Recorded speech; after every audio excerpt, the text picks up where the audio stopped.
বন্ধুরা, আশা করি তোমরা সবাই খুব ভালো আছো। আজকে একটা শীতকালীন সবজি বাঁধাকপির তরকারি তোমাদের দেখাবো খুব সহজ পদ্ধতিতে।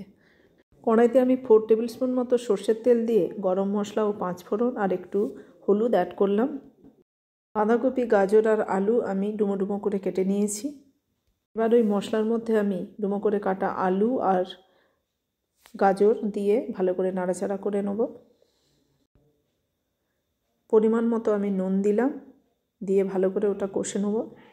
কিছুটা সময় কষে নেওয়ার পর এবার ওর মধ্যে আমি বাঁধাকপিটা অ্যাড করছি। বাঁধাকপিটা ভালো করে ওর মধ্যে নাড়াচাড়া করে নেব। রান্নাটা আমি আলাদাভাবে কোনো জল এর মধ্যে অ্যাড করব না।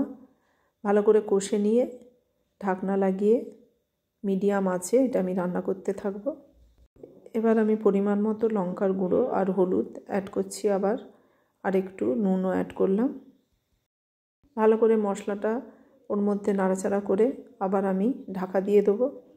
দেখেছেন কতটা জল এমনিতেই বাঁধাকপি থেকে বেরোচ্ছে। তরকারিটা হয়ে এসেছে। এবার আমি একটু পরিমাণ মতো চিনি অ্যাড করলাম। নুন, মিষ্টি, ঝাল এটা ব্যালেন্স হবে। আর এটা যেহেতু নিরামিষ তরকারি, তাই একটু মিষ্টি না দিলে ঠিক খেতেও সেই রকম স্বাদ হয় না। এই তরকারিটাতে জল দেওয়ার প্রয়োজন হয় না।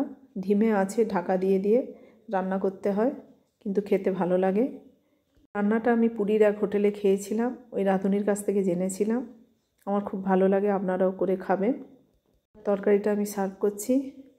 কেমন হলো খেয়ে জানাবেন কমেন্টে, আর লাইক, শেয়ার, সাবস্ক্রাইব করতে ভুলবেন না। এভাবেই তরকারিটা করে আমি বাঁধাকপির যে পুলি পিঠে দেখিয়েছিলাম, সেখানে এই প্রসেসেই আমি তরকারিটা বানিয়েছিলাম। আজকের মতো টাটা।